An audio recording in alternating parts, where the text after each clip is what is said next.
අම්මේ අද හවස් වෙනකොට මාළු අල්ලන්න යමුද? හා යමු. හැබැයි රැවෙන්න කලින් එන්න ඕනේ. අම්මේ අද මාළු අල්ලන්න යන්නේ නැද්ද? නෑ පුතේ.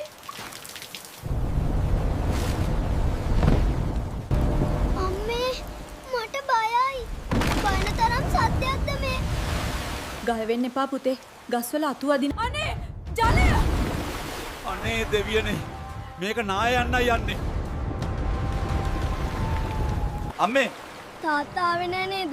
තාත්තා අපිව ආරක්ෂා කරන්න ගිහින්. නෝනා අපි ගඟ පහලින් ගලාගෙන ගිය අයෙක් හොයාගත්තා. අපේ ජනතාව දුක් විඳිද්දී ආණ්ඩුව නිදි. එයි අපිව පොලිමේ අවසානයේටම දැම්මේ. අම්මේ මෙයාලා එයි මෙහෙම රණ්ඩු වෙන්නේ. නවත්වන්න! අපි ගම් වතුරට විනාශ වෙලා ඉන්න මිනිස්සු. නෝනා ඔයා තනියෙන් මහන්සි වෙන්න එපා.